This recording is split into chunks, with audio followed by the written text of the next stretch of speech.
जय श्री कृष्ण। जन्माष्टमी 2022 उत्सव 7वां दिवस।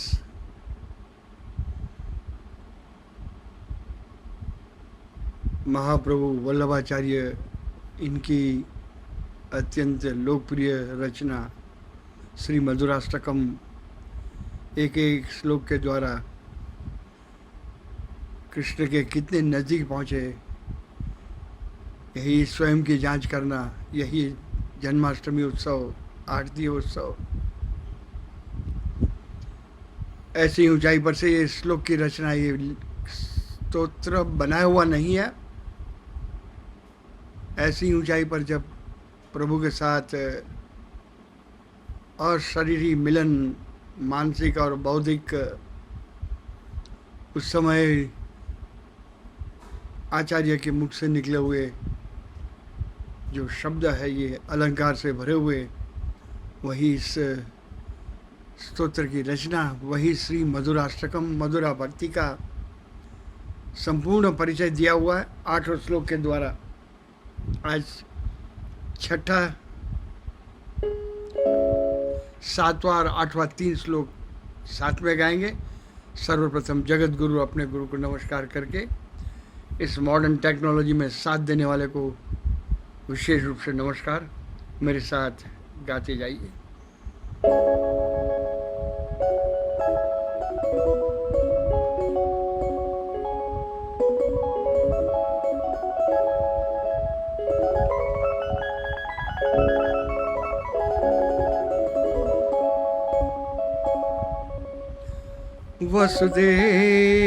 वसुदेवसुतं देवं कंस चाणूरमर्दनम्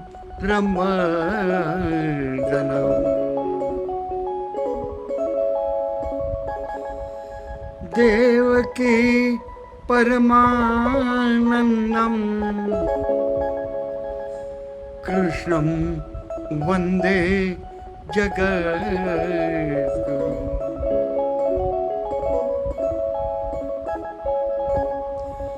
गुरुर्ब्रह्मा गुरुर्विष्णु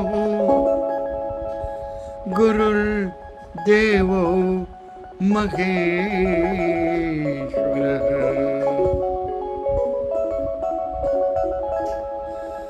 गुरुः साक्षात् परं ब्रह्म तस्मै श्री गुरवे नमः।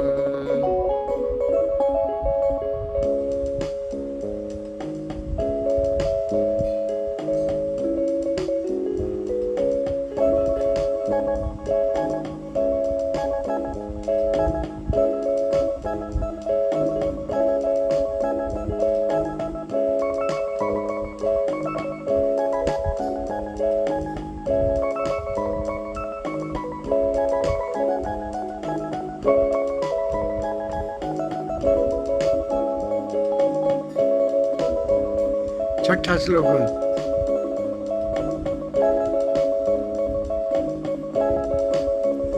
गुंजा मधुरा माला मधुरा यमुना मधुरा वीची मधुरा।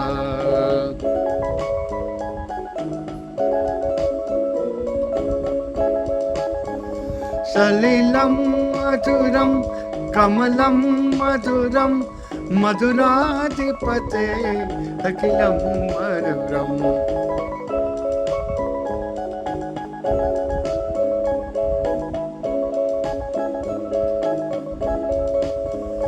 गोपी मधुरा लीला मधुरा युक्तं मधुरं भुक्तं मधुरम्।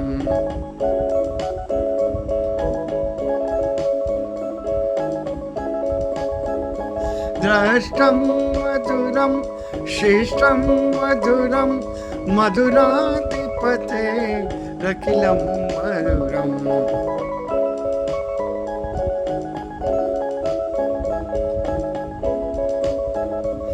गोपा मधुरा गाओ मधुरा, यष्टिर्मधुरा सृष्टिर्मधुरा।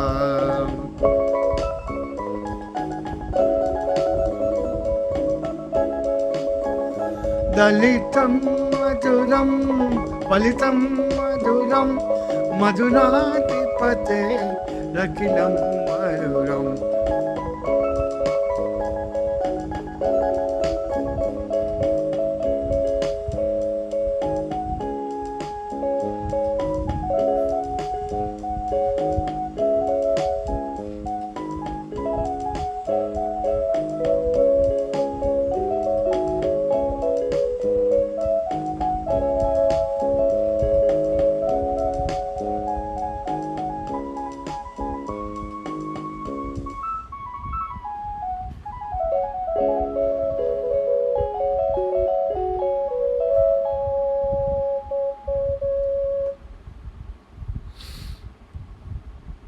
कल देख रहे थे गुंजा मधुरा, माला मधुरा, चनौटी की रक्तवर्ण लाल रंग की माला भगवान आपके गले में है, वह अत्यंत मधुर लगती है। पवित्रा बारस का भगवान रात में लाडले भक्त के हाथ से गले में पहनाई हुई माला सो गए, और सुबह उठकर सभी देखते हैं माला पहनकर ही भगवान आप सो गए। दूसरे दिन भी वही माला देखकर वही उत्सव, पवित्रा बारस। चनौटी की लाल लाली भक्ति है, लाली आ जानी चाहिए चेहरे पर। उदासीनता, दुख से घिरा हुआ विषाद, वह भक्ति की पहचान ही नहीं हुई अभी। मधुरता वहाँ पर, माधुर्य ही भरा हुआ है। सलिल यमुना मधुरा, वीची मधुरा, यमुना जल, यमुना नदी अत्यंत पवित्र, जिसके तट पर कृष्ण ने कई सारे शिक्षण प्रयोग गोपियों के साथ किए हुए थे। वहाँ पर इतिहास के पन्ने में भी देखेंगे तो यमुना के तट पर कई सारे राजा बदले हुए हैं। यमुना यमराज की छोटी बहन, इसलिए यम द्वितीया ये भी एक उत्सव है। तो आज थोड़ा रिकैप कर रहे हैं। यमुना मधुरा, वीची मधुरा, तरंगे मधुर तरंगे। अपना प्रियतम जब अशक्य को शक्य बनाता है, तब प्रिया के हृदय में समुद्र की तरंगे, वैसे ही भगवान अपने लाडला बेटा को अशक्य को शक्य बनाता है। तब प्रेम की तरंगे, ये प्रेम की तरंगे जो है वही वीची मधुरा। वीची मधुरा सलिलम जल, सलिल का अर्थ पानी, वरुण देवता। पानी भी मधुर है। भगवान के सामने लोटी में यमुना का पानी रखा हुआ, वह भी मधुर। कमलम मधुरम, हाथ में कमल है। हमारे जीवन भी ऐसी ऊंचाई पर आ जाए, भगवान कमल देने के लिए तैयार है। कमल के गुण प्राप्त हो जाए, सूर्य उपासना, न शिकायत। कहाँ उत्पत्ति भगवान, कीचड़ में मेरा जन्म है, ये शिकायत नहीं है। प्रकाश में खुल जाना और अंधकार में बंद हो जाना, ये कमल का अत्यंत महत्व का गुण। जिसके पास वैसी जीवन धारा आ जाए, जिसके चरण कमल, जिसके नेत्र कमल, जिसका हस्त कमल इन गुणों से भर जाए कमल के, उनके लिए भगवान कहते हैं मैं प्रतीक्षा कर रहा हूँ, कौन मेरा बेटा यहाँ मेरे पास कमल प्राप्त करने के अधिकार से आता है। कल का रिकीप करके आज थोड़ा शाब्दिक अर्थ भी आज के 7वें श्लोक में महाप्रभु वल्लभाचार्य गोपी मधुरा, गोपी का अर्थ आज हमारे सामने जो गोपी का चित्र है, अनपढ़ गांव की लड़की, लेकिन गोपी इनके साथ भगवान रासलीला की है। ये गोपी मधुरा, भगवान आपके साथ में ये गोपी भी जो है वह भी मधुर है। और लीला मधुरा, भगवान को कुछ समझाना होता है तब वह लीला, कृष्ण लीला, रामलीला, डराकर प्रिय को नज़दीक लाने के लिए जो क्रिया होती है उसे लीला कहते हैं, लीला मधुरा। बाह्य रूप से दूसरा दिखता है लेकिन भीतर में प्रेम से भरा हुआ, लीला मधुरा। युक्तम मधुरम, युक्तम युक्ति, युक्तम भगवान के हाथ में कई सारी युक्ति है, माधुर्य मधुरता से। ये युक्तम शब्द भी बहुत ही महत्व का है। युक्तम मधुरम, भुक्तम मधुरम। युक्तम का दूसरा अर्थ भी एक दूसरे का संयोग, विपरीत स्वभाव होते हुए भी शाब्दिक अर्थ देख रहे हैं। भुक्तम मधुरम, भगवान आपका भंडार में क्या पौवा नहीं था तो सुदामा की पोटली में से खुलवा कर पौवा खाए। भुक्तम मधुरम, भगवान क्या खाते हैं आप। भुक्तम मधुरम, दृष्टम मधुरम, आपकी दृष्टि अत्यंत मधुर है, आप सतत मुझे देखते रहते हैं,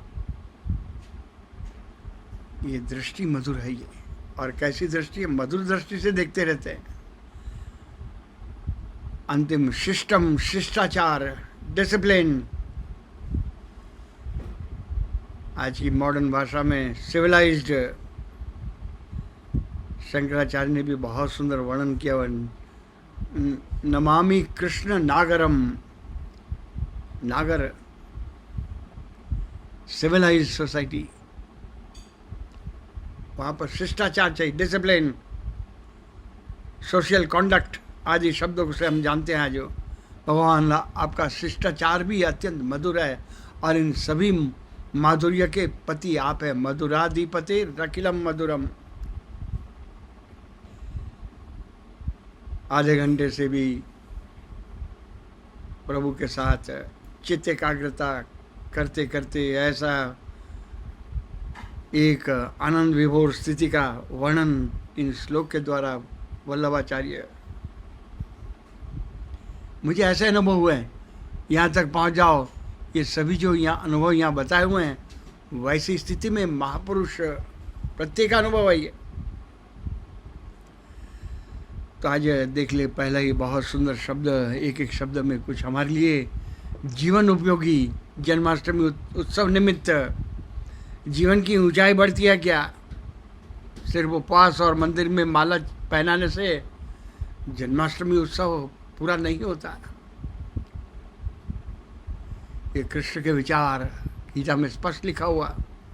गीता को उठाओ, घर घर ले जाओ, गीता के कारण रिश्ता खड़ा करो। वही जन्माष्टमी उत्सव, वही कृष्ण की पूजा है, वही कृष्ण की सबसे बड़ी सेवा है, सेवक धर्म। मेरे स्वामी की पहचान सही ऊंचाई पर, सही अर्थ में, सही भाव के साथ यदि करने के लिए तैयार है, वैसी कृति में आ जाती है, तब जाकर ये शब्दों का अर्थ हमारे जीवन को एक विशिष्ट आकार देगा। गढ़ना है भगवान को। तो पहला ही शब्द आज देखेंगे, गोपी मधुरा। गोपी शब्द अज्ञानी, पढ़ी लिखी नहीं, स्कूल नहीं गई हुई है, निर्दोष है, इसलिए भगवान ने गोपियों को साथ में रखा हुआ। लेकिन ये पूर्ण परिचय नहीं है गोपी का। गोपी का देखेंगे तो बहुत सुंदर परिचय है, कृष्ण जीवन में देखेंगे तो गोपियों को कृष्ण ने कैसे, उनको कितना प्रेम से भरा हुआ संदेश दिया था। वही गोपी दही बेचने वाली, दामोदर स्तोत्र में उसका बहुत स्पष्ट वर्णन है। गोपियाँ कैसे पढ़ा होगा, मैजिक, कोई लकड़ी नहीं थी हाथ में, प्रेम से बांध कर ऐसे प्रयोग किए थे। और इसी के कारण दामोदर स्तोत्र में उसका एक पंक्ति देखेंगे, दध्यादिकम मोहवशाद वोचद गोविंद दामोदर माधवेती। दही बेचने के लिए गोपियाँ जाती है मथुरा में। गोकुल से मथुरा दही बेचने के लिए गोपियाँ नंद बाबा के घर में दही दूध भरपूर थे और दही बेचने के लिए गोपियाँ जाती है, तो वहाँ घर घर में जाकर कृष्ण की बातें करती है। मोहवशाद वोचद, और ऐसे सभी का जीवन कृष्ण नाम से और काम से भर दिया। उसका परिणाम कंस के वध के समय एक राजा को भरी सभा में, ऑटोक्रेटिक रूलर, डेमोक्रेटिक रूलर नहीं थे, ऑटोक्रेटिक सैन्य सामने था, उसके सामने किसी की देखने की हिम्मत भी नहीं होगी, क्योंकि उसके मुख से शब्द निकलेंगे एक ही शब्द में और सिर अलग किया जाएगा। ऑटोक्रेटिक। वो कंस के दरबार में राजा को कंस चाणूर मर्दनम, कंस को मारा हुआ है, लेकिन वहाँ एक भी व्यक्ति, एक भी सिपाही विरोध नहीं किया हुआ। अयोग्य हुआ वैसा भी कोई नहीं बोलते। ये कैसे हुआ होगा? एक सामान्य गवर्नमेंट के कर्मचारी को आप हाथ लगा कर देखिए, और यहाँ तो स्वयं चोटी पकड़कर भरे दरबार में इतने सारे, पूरी मिनिस्ट्री बैठी हुई है। उस समय कृष्ण ने कंस को मर्दनम, चाणूर मर्दनम, चाणूर पहलवान था, रेसलर, दोनों को स्वधाम पहुंचा दिया। सामान्य बात है। ये गोपियों को कैसे इस्तेमाल किया था, गोपियों को कैसे दैवी विद्या दी थी, पूरा खोखला समाज कर दिया मथुरा का। दही बेचने के लिए जाती है और कृष्ण की महानता घर घर में पहुंचा दी है। वही हमारा दामोदर स्तोत्र, ये हमारा प्राचीन जितने भी स्तोत्र है उसका जीवन के साथ संबंध है। ये हिस्टोरिकल नहीं है, न स्टोरी है, ये जीवन की सच्चाई है। इसको खोलने का प्रयत्न, वही कृष्ण की पूजा। दध्यादिकम मोहवसाद वोचद विक्रेतु कामा किल गोपकन्या मुरारी पादार्पित चित्त वृत्ति। दध्यादिकम मोहवसाद वोचद गोविंद दामोदर माधवेति। ऐसा चित्त एकाग्र गोपियाँ दही बेचने के लिए जाती थी, लेकिन रास्ते में कृष्ण लो कृष्ण लो, वैसा दामोदर स्तोत्र में। ये गोपी की कितनी ऊंचाई है, अन्यथा जगत की आदि शक्ति इनके साथ क्या खेलती, रासलीला खेलना उनके साथ ये सामान्य है। और पुराण में तो यहाँ तक लिखा हुआ कि ये सब गोपियाँ सभी ज्ञानी स्थित प्रज्ञ, इतनी ऊंचाई पर से गोपी का वेश धारण करके आई थी कृष्ण के साथ खेलना। और गोपियों का प्रेम भी अद्भुत था।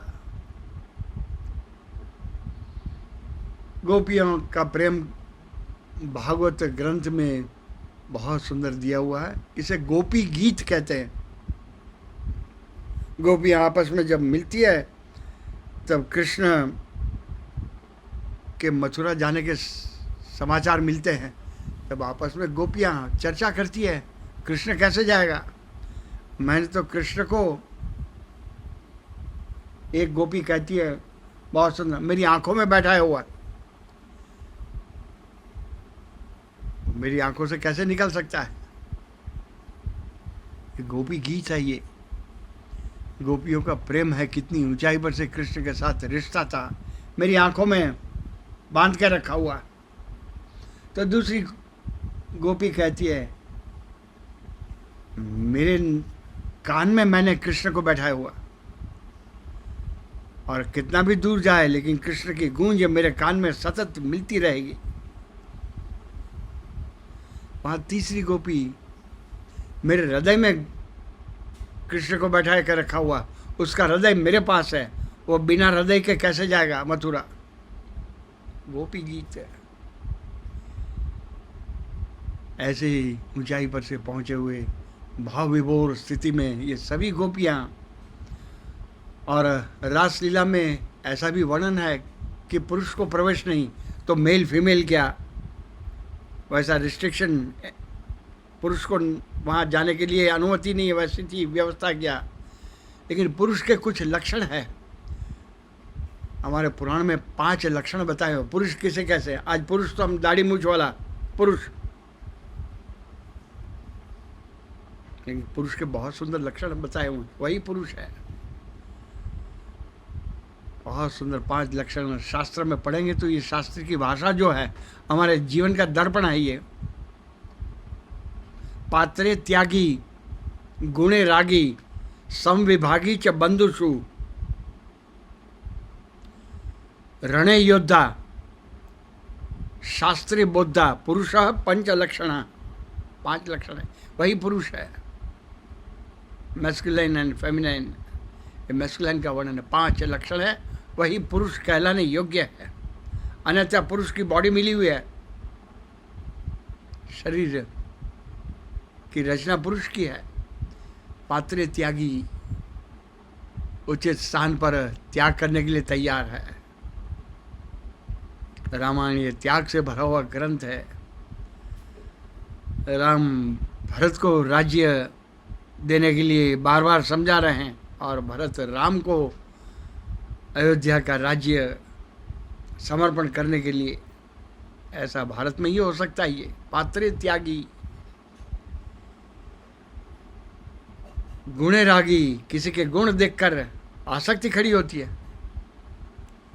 आज किसी के गुण देखकर ईर्ष्या होती है, ऐसा गुण नहीं है सिद्ध करने के लिए।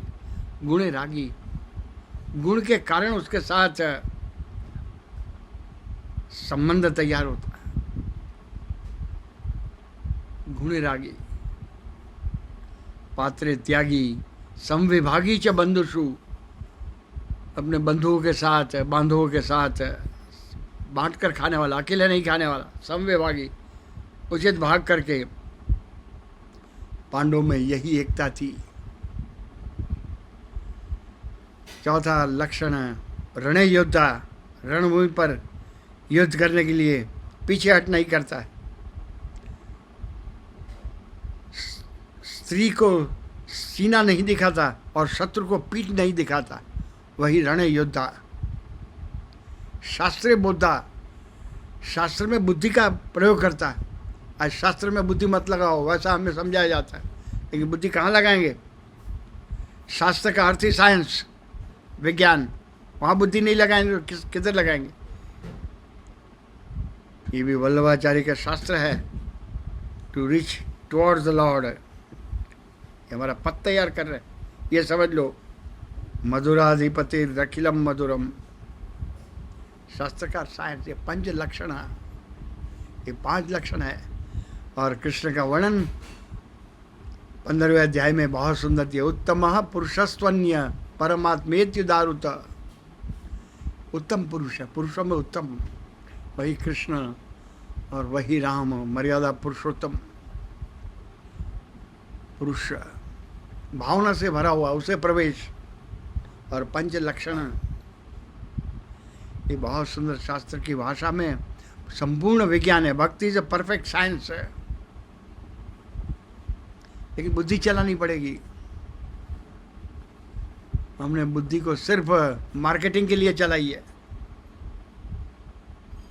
जीवन को घड़ने के लिए, जीविका के लिए चलाने वाले प्रोफेशनल्स। लेकिन जीवन को घड़ने के लिए जिसने इस्तेमाल किया हुआ, वही इसका अर्थ और भाव समझने के लिए प्रयत्नशील। बहुत सुंदर एक गोपी मधुरा, दूसरी गोपी, तीसरी एक गोपी गीत है। भागवत ग्रंथ ये पौराणिक कथा स्टोरी बुक नहीं है, हिस्ट्री बुक नहीं है, ये जीवन का ग्रंथ है। प्रभु का अलंकार बना लो, सृष्टि का अलंकार बना लो और स्वयं अलंकार बन जाओ, ये कला इसमें बताई हुई है। अन्यथा महर्षि इतनी ऊंचाई पर से वेद व्यास। आगे भी देखेंगे लीला मधुरा, भगवान तेरी लीला मधुर्य माधुर्य से भरी हुई है। सृष्टि की ओर देखता हूँ, इतनी हरियाली, किसने ही हरियाली खड़ी की है? संयोग कैसे खड़ा किया हुआ? सृष्टि तेरे कारण ही हरियाली है, प्रकृति का सौंदर्य। विलियम शेक्सपियर बहुत सुंदर लिखा हुआ। प्रकृति के पास जाओ, नजदीक, संपूर्ण प्रकृति, सूर्य, चंद्र, पवन देव, जल देवता, पृथ्वी का गोला, सब एक निश्चित रूप से डिसिप्लिन वे से कार्य कर रहे हैं। ये प्रकृति का सौंदर्य, प्रकृति, नेचर। विलियम शेक्सपियर कहते हैं,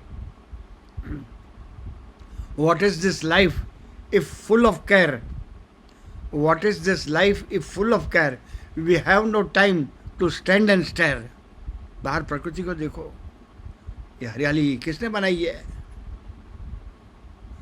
आज सभी स्कूल कॉलेज में पिछली बार भी रिपीट किया हुआ था, ये हरियाली, प्रकृति को, प्रकृति का सौंदर्य देखने जाओ। यही लीला मधुरा। लीला मधुरा के दो सुंदर उदाहरण देखेंगे। लीला का अर्थ बहुत सुंदर, भगवान कुछ न कुछ असुविधा भेजकर या डराकर अपने नज़दीक लाने के लिए, ये उदाहरण द्वारा हम हमारी समझ में आ जाएगा।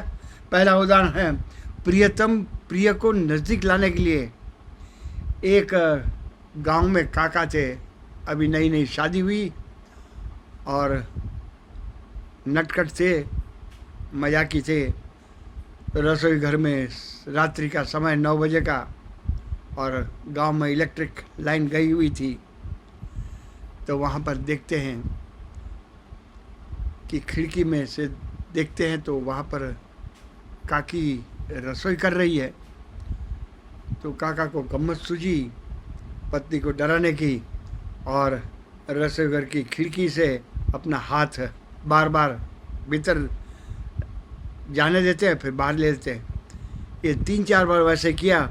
एक बार वहाँ पर उनकी पत्नी यानी कि काकी ने ये हाथ देखा अंधेरे में, और वह बहुत डर गई, और डर के कारण वह तुरंत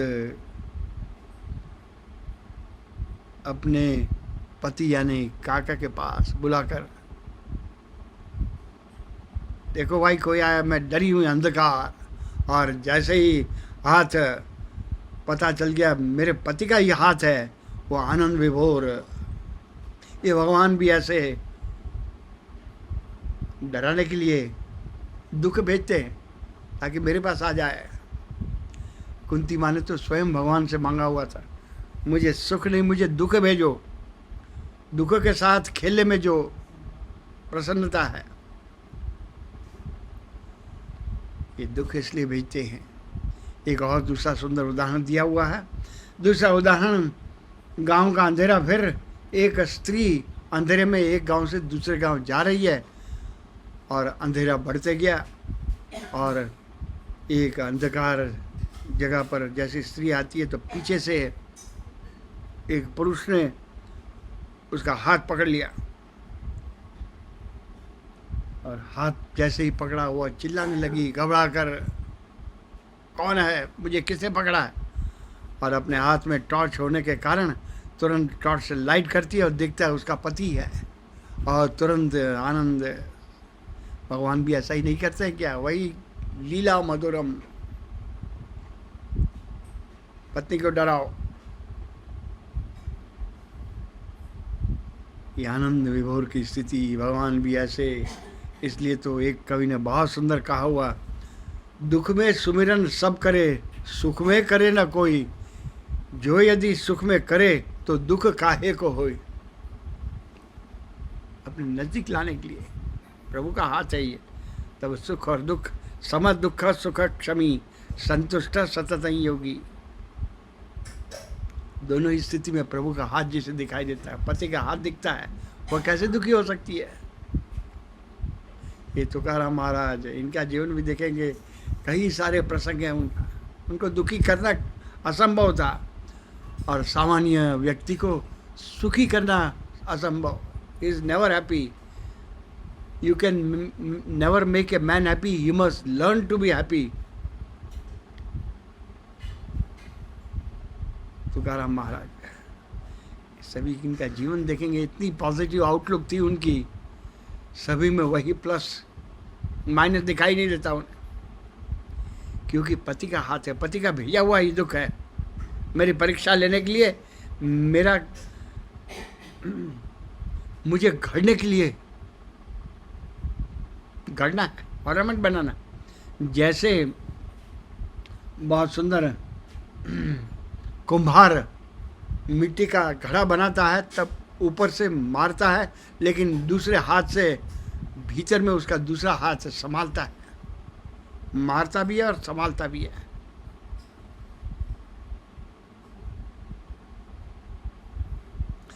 इसलिए गणपति महाराज का भी वर्णन, विघ्नेश्वराय, विघ्न भेजने वाले भी वही है और विघ्न से पार करने वाले भी वही है।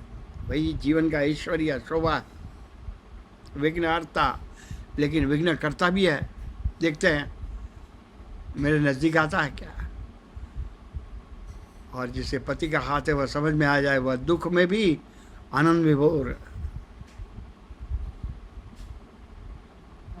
वह स्थिति तुकाराम महाराज है। ऐसे इनके जीवन का बहुत सुंदर, गन्ने का प्राय सभी जानते ही हम, वहाँ खेत में गए थे और खेत में से कुछ गन्ने लेकर आते हैं टुकड़े, और वहाँ ऊपर बालकनी में उनकी पत्नी खड़ी, आज खुश हो गई। कभी घर में लाते नहीं है, आज एक तुकाराम कुछ लेकर आए हुए हैं। लेकिन जैसे घर के नज़दीक कुछ बालक खेल रहे थे और उन्होंने तुकाराम बुआ से मांगा, आज हमारे लिए लाए हैं क्या, और बांटना शुरू कर दिया। और सभी गन्ने के टुकड़े बांटने के पश्चात एक टुकड़ा लेकर ऊपर जाते हैं, वहाँ पत्नी अत्यंत क्रोधित, और एक हाथ से गन्ने का टुकड़ा जोर से तुकाराम महाराज की पीठ पर मारा, उसके 2 टुकड़े हो गए। और यहाँ तुकाराम महाराज हंसते हंसते कह रहे हैं, देखो मैं तुझे कहता था ना, ये मेरे प्रभु जो है उसने कैसे 2 भाग कर दिए, एक टुकड़ा तेरा है, एक मेरा। तुझे 2 भाग करने की भी तकलीफ नहीं, अभी इनको कौन दुखी करेगा। यही लीला मधुरा, भगवान की लीला। बहुत सारे उदाहरण हमारे शास्त्र में भरे हुए हैं। हमारा जीवन भी वैसा भगवत लीला समझ में आ जाए तो वह लीला का विशिष्ट अर्थ है। आगे देखेंगे, युक्तम मधुरम, युक्तम मधुरम, एक दूसरे का संयोग। भगवान मेरा और आपका संयोग, हम दोनों ही विपरीत स्वभाव, आप पूर्ण है और मैं अपूर्ण हूँ। आपके पास सब कुछ है और मुझे सब कुछ चाहिए, मांगते ही रहता हूँ। आप आनंद, देवकी परमानंदम है और मैं सुख और दुख की उलझन में ही जीवन व्यतीत कर रहा हूँ। ये विपरीत स्वभाव वाले का संयोग, वही युक्तम मधुरम। बहुत सुंदर एक कवि ने कहा, तेरा मेरा जमता नहीं, लेकिन तेरे बिना मेरा चलता भी नहीं, वैसी स्थिति है। हमारे शरीर में भी देखेंगे तो 2 महाभूत, पंच महाभूत में 2, जल और अग्नि, ये दोनों का विपरीत स्वभाव है। आज कहीं पर आग लग जाती है तो फायर ब्रिगेड पानी लेकर उस पर छिड़कते हैं ताकि अग्नि बुझ जाए। तो हमारे शरीर में अग्नि, अहम वैश्वा नरो भूत्वा प्राणिनाम देहमाश्रितः, और पानी भी पीते हैं। हमारे बॉडी की स्ट्रक्चर देखेंगे तो मेजर पोर्शन पंच महाभूत में से जल तत्व का है। ये विपरीत स्वभाव, H2O जल, hydrogen and oxygen, 2 parts of hydrogen, एक बुझाने वाला और एक आग जलाने वाला, दोनों को कैसे साथ में रखा। और तीसरा ही तत्व जल तत्व खड़ा होता है। एक जबरदस्त साइंटिस्ट नहीं है क्या ये बनाने वाला। ये अद्भुत युक्तम भुक्तम मधुरम, भुक्तम भगवान आपका भोजन करना भी अत्यंत मधुर है। आपके भंडार में क्या पौवा नहीं थे क्या? राजमहल में, द्वारका में सुदामा जाते हैं तब बहुत सारी यौवन समय में बीती हुई घटना की चर्चा करने के पश्चात सुदामा को व्यंग में बोलते हैं, सुदामा विद्यार्थी समय में तो तुम मेरे टिफिन से ही खा रहा था, अभी भी तेरी आदत नहीं गई, भाभी ने कुछ मेरे लिए भेजा है क्या? और यहाँ सुदामा राजमहल में, कृष्ण के राजमहल द्वारका में, वहाँ पर अपने पौवे की पोटली धोती में बंधी हुई कैसे खोले, तो स्वयं खींच लेते हैं, मुझे खानी है, मुझे तेरे पौवा खाने। तेरे पास क्या कमी थी क्या राजमहल में? राजकीय व्यवस्था में पौवा नहीं मिलते थे क्या? सुदामा की पोटली में से खाने हैं। हमारे पास भी कई जन्मों से कमाए हुए सद्गुण, गीता 12वें अध्याय में 36 गुण बताए हुए, अद्वेष्टा सर्वभूतानां मैत्र करुण एव च, ये 36 गुण, इतने सद्गुण।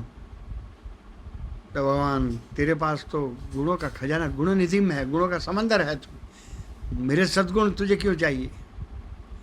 तो भगवान प्रसन्न भारत हंसते हंसते कहते, बेटा मेरे पास जो गुण है वो तो है, भंडार है मेरा, लेकिन तेरे पास जो सद्गुण है वह कमाए हुए है।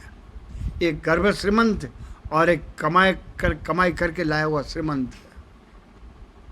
बड़े सेठ जी के पास, अपने पास बहुत सारी धनराशि है, लेकिन पुत्र जब कमाई करके लाता है तो वह धन अत्यंत प्रिय लगता है। वैसे ही भगवान को भुक्तम मधुरम भगवान खाते हैं। इसलिए हम भी जब भोजन करते हैं तब श्लोक बोलते हैं, यज्ञ शिष्टाशिना संतो मुच्यंते सर्व किल विषय। भगवान आपको भोजन करा रहा हूँ, लेकिन भगवान भोजन करते हैं और मुझे क्या स्वाद नहीं लगता क्या? ये माधुर्य है। स्वयं वो भोजन भी करते हैं, लेकिन किनके हाथ का? जिनका जीवन इस ऊंचाई पर पहुंचा हुआ, जिन्होंने ये स्थिति प्राप्त कर ली है, उनके खिलाने पर भगवान खाते हैं।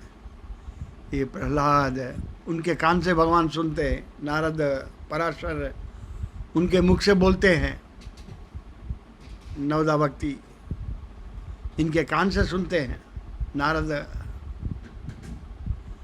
इनकी आंखों से देखते हैं। ये सभी क्रिया भुक्तम। इसलिए 13वां अध्याय गीता का जिनको परिचित है, वहाँ 6 अलग अलग स्टेजेस बताए हुए हैं। भगवान का खेल, जैसी हमारी साधना की ऊंचाई वैसे उसका खेल रहेगा। उपद्रष्टा अनुमंता च भर्ता भोक्ता महेश्वर परमात्मेति चापयुक्तो देहेस्मिन् पुरुषः परः। उपद्रष्टा नजीक एक एक स्टेज है। जैसे हमारी साधना, जैसी ऊंचाई, वैसा ही भगवान का हमारे साथ खेल। वही भुक्तम मधुरम, भगवान वैसे खाते हैं, हमारे गुण खाते हैं। महापुरुषों के मुख से बोलते हैं, उनके कान से सुनते हैं और उनकी आंखों से देखते हैं। ये भुक्तम मधुरम, भगवान को खिलाने वाला किस भाव से खिलाता है।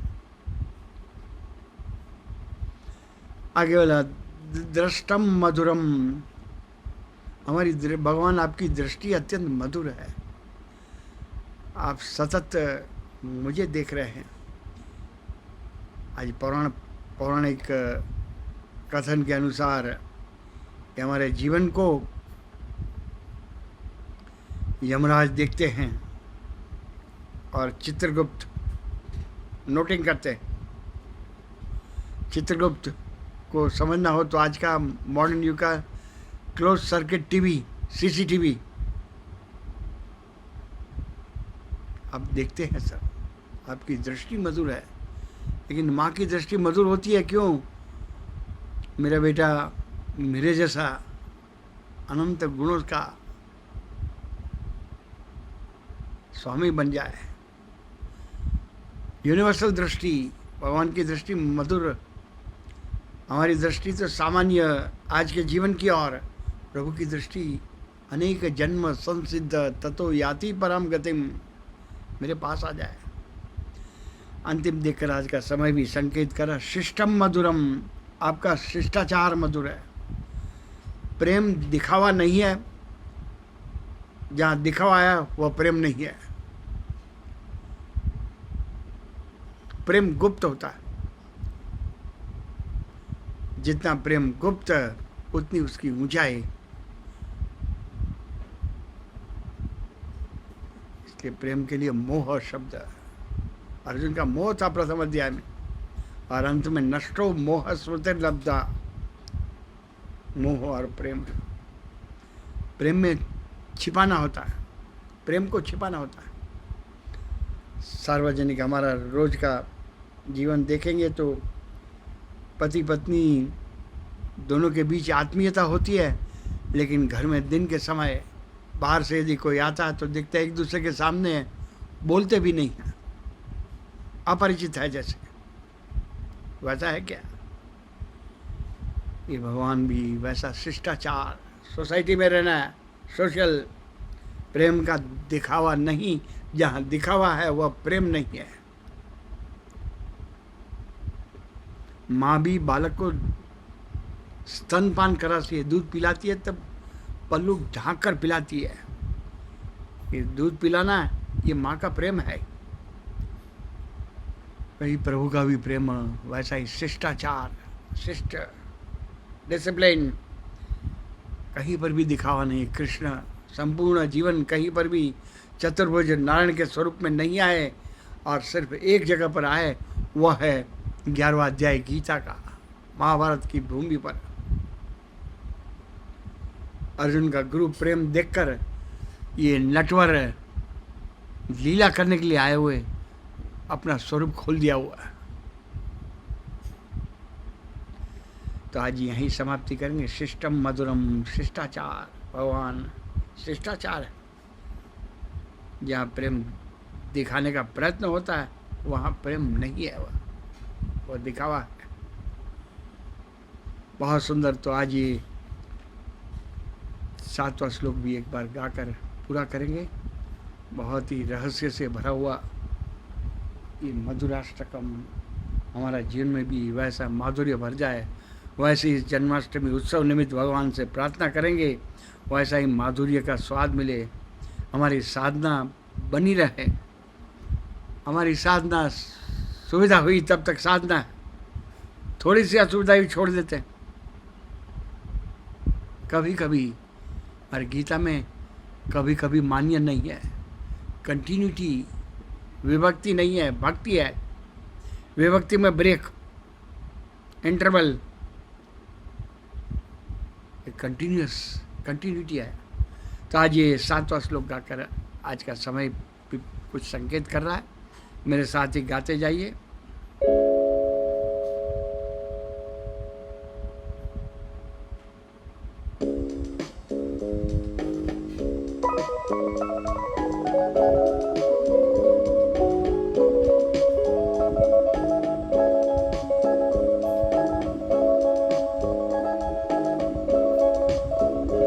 गोपी मधुरा लीला मधुरा युक्तम मधुरम,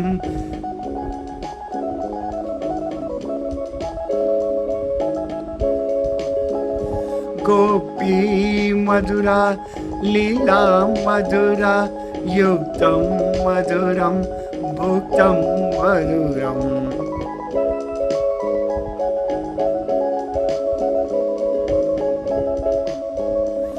दृष्टं मधुरं श्रेष्ठं मधुरं मधुराधिपते अखिलं मधुरम्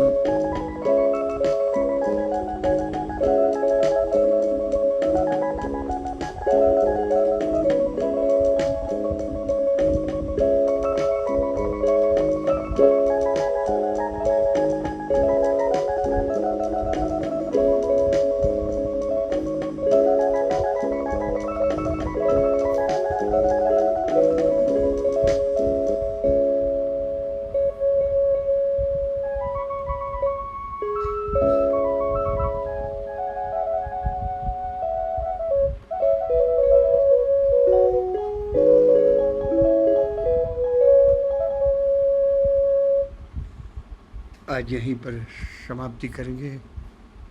कृष्ण जन्म 8वां दिवस, ये 8वीं सीढ़ी पर एक एक दिवस में श्रवणम कीर्तनम स्मरणम पाद सेवनम अर्चनम वंदनम दास्यम सख्यम, ये 8वीं सीढ़ी सख्य भक्ति का परिचय देने वाले, जीवंत डेमोन्स्ट्रेशन करने वाले कृष्ण। उनके अनंत गुण ये हमारे जीवन में एक गुण भी ला सके तो हमारा ये 2022 का उत्सव, ये हमारा एक साल सफल गया हुआ। अगले साल फिर भगवान को उत्तर देना। तो आज इसी कथन के साथ पूरा कर रहे हैं। कल एक श्लोक बाकी है, उसके लिए भी तैयार हो जाएंगे। मेरे साथ ही जगत गुरु अपने गुरु को नमस्कार करके पूरा करेंगे।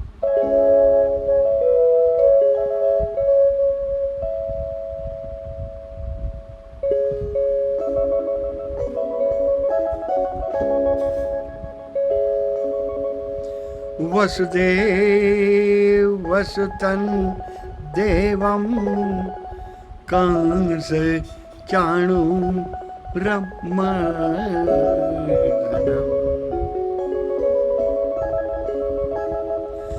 देवकी परमानंदं कृष्णं वंदे जगद्गुरुम्।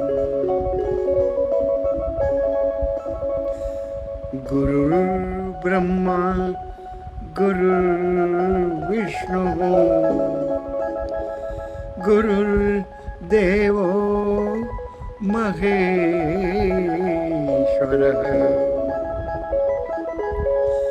गुरुः साक्षात् परं ब्रह्म तस्मै श्री गुरवे नमः।